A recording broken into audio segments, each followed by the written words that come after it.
Reggie White retired, and I would say, "You miss it, Reggie?" And he said, you know what I miss? I miss the guys." That's all he talked about. He never talked about one more sack, and that was kind of shocking to me. But I feel the same way. And I ended up coaching a year removed, and it's kept me close to the game. I enjoy it. They don't pay me a dime. It gives me that unity, different, but it does give me a sense of belonging and that team.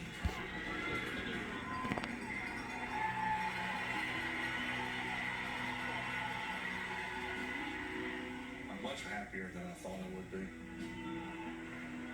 I'm sure some people probably thought I'd lead us to a state championship last year, but I actually thought I would. So that was disappointing that I didn't, but at the end of the year, I felt really good about what I had done. The fact that I had finished a year as a high school football coach, not that far removed from playing the big stage of them all. And I was okay with that. I didn't feel like, where's all the cameras at? Or where's all the people at? It didn't bother me. I mean, I was okay just being a high school football coach.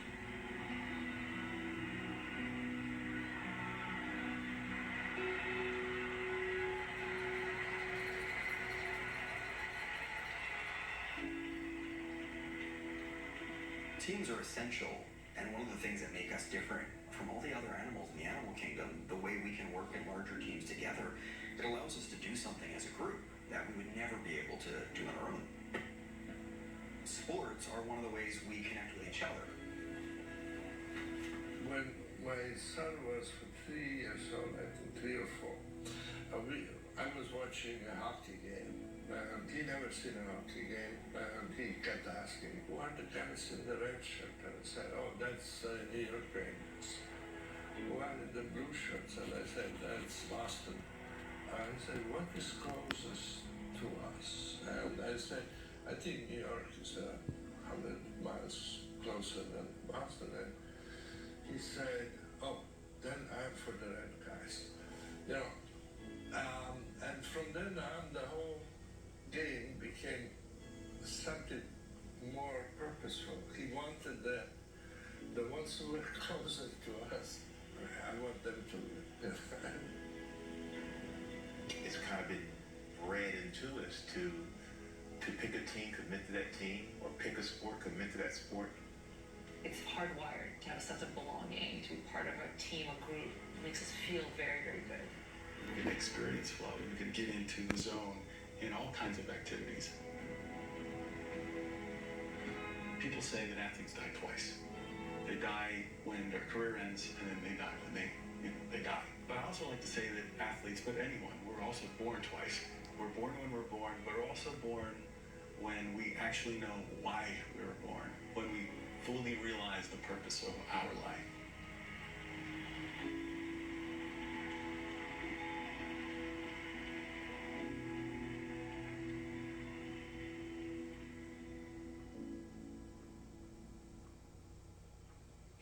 We're joined now by NFL Hall of Famer Michael Strahan of my personal favorite football team, and a man who's given me a tremendous amount of personal happiness, the New York Giants. One of the world's leading experts in the field of positive psychology, Sean Achor, and my good friend and a man that I had the privilege of working with, helping him bring his story to the big screen, former Navy SEAL Marcus Luttrell. Thank you, gentlemen, for coming and agreeing to participate in this. Thank you for having us. My grandma was the most nervous human being that ever lived. And she would always had a cigarette in one hand and a glass of scotch in the other. And all she ever did, she'd walk into the room and she'd say, "Oh my God, I was so worried." And she was just always stressed and always worried. And one day I said to her, "Grandma, are you ever happy?" And she looked at me and she said, "Happy, that's a big word." And my grandma and her struggles with happiness was something that I always connected And I guess, Sean, I wanted to start with you as kind of our in-house expert on happiness. So I guess my first question to you is what I asked to my grandma. What is happiness? I think happiness is not just pleasure. I think oftentimes when people think about happiness, they normally think about, if I open a certain soda or if I win a race, I'll be happy. And I think if that's our definition of happiness, then it's very short-lived. What I really love for people to do is to start redefining what happiness looks like in the first place. Going back to the ancient Greeks, they defined happiness as the joy that we feel growing towards our potential. And I love that definition because it's not about just momentary pleasure. It's about something you can feel even in the ups and downs. Joy is something you can experience even when you're going on tough runs, or even when you're practicing hard, even when you're injured, or even when you're in the midst of childbirth, right? You can have joy in the midst of pleasurable moments and unpleasurable moments. So happiness for me is something that's ongoing. So I feel like I'm working on happiness, but it's something that you move towards. So it's like you're talking about the journey versus the destination, that we find happiness along the way rather than in any specific accomplishment or moment. I think we have to, because as soon as we hit a success, our brain changes what success looks like almost immediately. So if happiness is on the opposite side of success, none of us ever get there, right? Because it's always off in the future. What I want people to realize, and I think this is part of your stories, is that happiness is about joy that you experience when you've got deep social connection. Happiness is about feeling like your behavior matters. Happiness is about seeing life as not a threat, but as a challenge. So, Michael and Marcus, I know both of you guys pretty well. You've experienced highs. I'm wondering if you guys could talk a little bit about what that high feels like and what it then feels like when you retire or when you can no longer serve. It isn't about the destination, it's about the ride kind of a deal. And when I was chasing that my entire life, they always tell us not to look at the end of the tunnel because it's over just like that. You never know. I mean, just a split second, it's over. So don't anticipate the ending. I mean, you watch people die left and right, people quit, break, whatever it is, and then the guys who are still there, there's a bond that's formed that's absolutely unbreakable. There's just some bond that is built just from going through the process of everything. And I think for me, there's nothing that I can do that replaces football. Nothing I can do that replaces sacking the quarterback.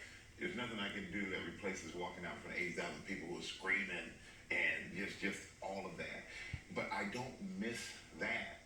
I miss the guys. Mm-hmm. And that's where I think the hardest challenge is, to go from a life that is, as Sean would attest, that's so structured. Yeah. Our lives are so structured as a football player. And in the military, you're told where to be, what time to be there, and you kind of, everything is set up, you just get there and you do it. I didn't anticipate getting out, or the future, and marriage and kids. That wasn't even on my radar. Mm-hmm. It was all about the ride, that adrenaline rush. That it's a drug that you can't. Yeah. Imagine, it's like suiting up and just getting ready to go out, and I don't know if it's gonna go down like I think it is, but I'm all about it, And then sure, when it's over, when they take us away from that, I think that's one of the biggest problems. I mean, that was my deal. I tried to figure out what it was, and I never had any problems with the mental aspect of it, and it took me a little bit to figure out what was going on. And I realized the problem actually when I went back to my teammates. Mm-hmm. And then Melanie, my wife, was with me, and she goes, I don't even recognize you. Who?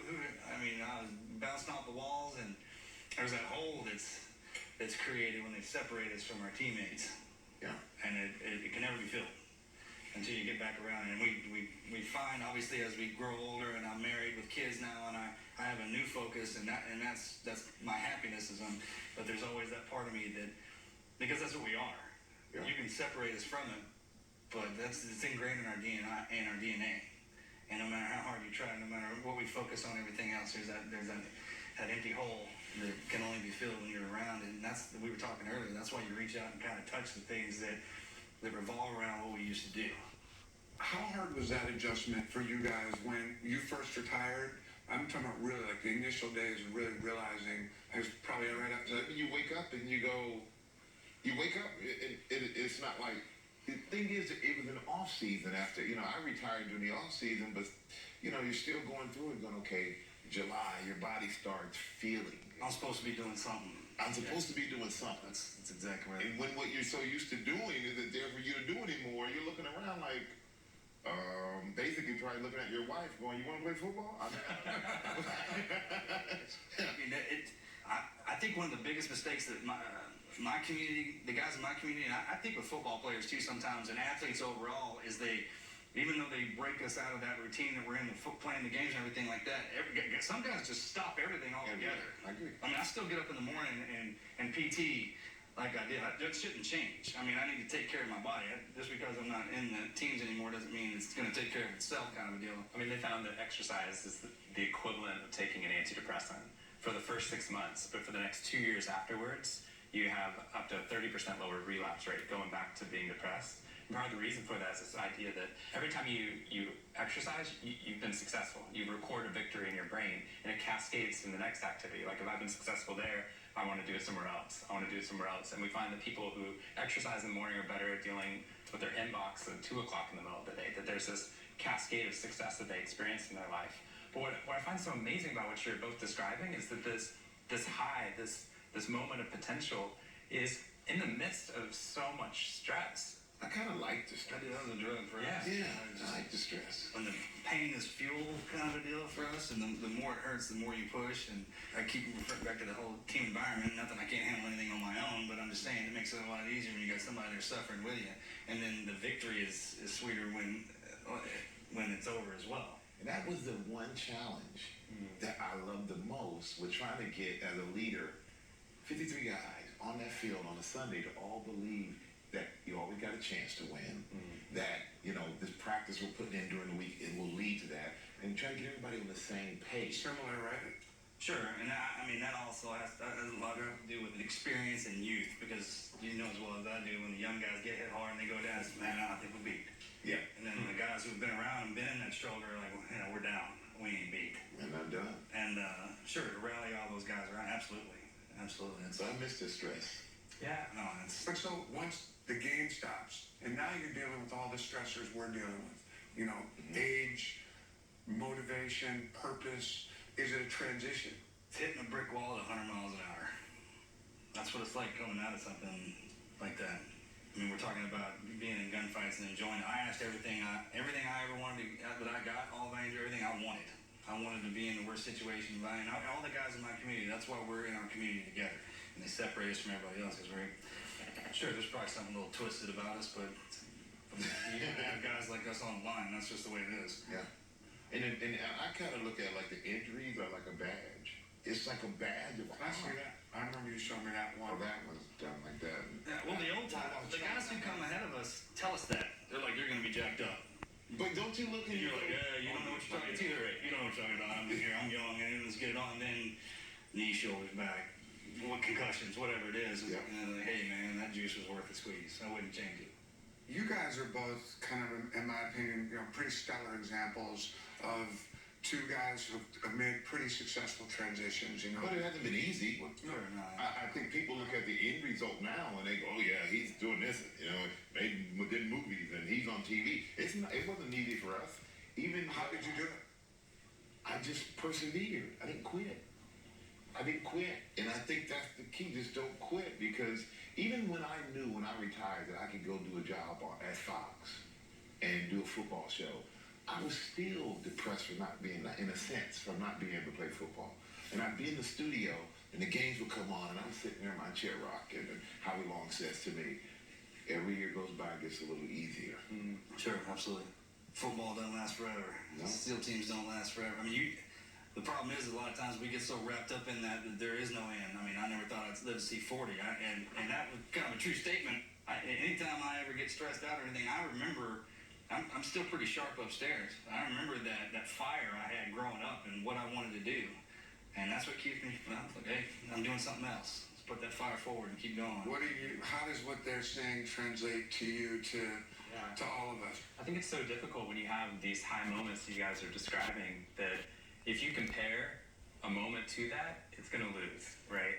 And that's what we find in this research too, is that just like somebody owns, if they put all their money into one stock, that stock's doing well, they're doing great, they're happy. But as soon as that stock doesn't do well, suddenly their whole system's fragile. And what I'd love to see more people do is find that like diversify their meaning portfolio, if you want to put it that way. Diversify the amount of places in their life that they find meaning, that they're finding meaning in their family, they're finding meaning in, you know, exercise for themselves, or meaning in a team, or meaning in, you know, learning something when you're reading a book, or, you know, watching a show. Like finding ways of making it so that you have so much meaning in your life, so that when one area is not working out, you've got these others that are there in place to help you out. You were talking about how result-oriented we all are now, and you know, we're all dads here. Is there a way to start teaching our kids a different way of thinking about success, so that it is more journey-oriented? I think we should, but part of the reason I'm so excited to talk to you guys is I want to find out how we do this, because so I spent 12 years at Harvard, which, you know, I see these kids that worked so hard in high school, they felt like, you know, if I got to Harvard, then I'd be happy. Like they worked so hard to achieve. They get there, 80% of them experience depression, 10% of them contemplate suicide over the previous year. So what we're finding is that, like, having that success doesn't work, so then, oh, well, it must be once I'm out, a banker or a lawyer or a doctor. And it keeps getting pushed off, and what we find is they're never taught how to create happiness in the first place. But they've been successful. So on the one hand, you want people to push to be successful in sports. You want people to not be complacent. You know, I to work to live kind of a deal. Yeah, I'm wondering how we teach, because all the research I do says that there's something called the happiness advantage, which is when your brain feels joy in the present, every success outcome improves. But some people wait for the sale, or they wait till they win the game, or they wait until, you know, they've had some sort of experience, and they miss out on what their brain is capable of. I think you have to learn how to accept the part of the journey. Now, because this way, when I played 15 years. And after year 13, I looked back and said, you know, I played well. I never really enjoyed this. Truly. Yeah. I mean, I was very successful at it, but I can't say in my heart that I thought that I really loved it and enjoyed it. And then I just changed my mindset to say, you know what? One day I'll never put on these pads again. I'll never lace these shoes. My knee could go out today. So I'm going to practice as hard as I can. I'm going to go and smile every day. Right. I'm going to enjoy every second of it. Why weren't you there that way earlier? Why I was so focused on winning and losing. Not It wasn't about the journey. It was about at the end of the day, did I feel like I won? Did I feel like I put my best work that I could put out there? And that was always my mindset. But I had to learn how to curtail that mindset to be one of, okay, I'm still going to get the job done, Yeah. but I'm going to enjoy getting the job done. And I'm going to remember the experience of getting the job done instead of remembering only the one thing that I went and looked. Do you remember when that shift, like, was it When I was miserable, like a light thinking switch? that I was thinking I was done playing not because physically I couldn't do it, but mentally I was just tired of doing something that I felt, even though I was successful at, I just wasn't enjoying it, because what was the joy in doing something and knocking your head against the wall and not winning at the end of it all? Because all I valued was winning and losing. I wasn't valuing the relationships and the journey of it. You two guys who've come through pretty remarkable careers and had experienced the big drop. You know, you've been unplugged. If you guys now see 29, 30-year-old guys just gotten out who's not doing what you're doing, and you know, obviously see someone that's just gotten out, what are your thoughts generally on making that transition? I mean, make it through the shock. Yeah. Hold on. I mean, that part goes away, and then after that. I think it's frustration because you don't know how to channel that energy. You don't know what you're good at, because the only thing you really felt good at is gone. So you To gotta find you, right? You got to figure that out. And I think that's what most guys feel. That what else can I do? But hopefully now guys will start to understand.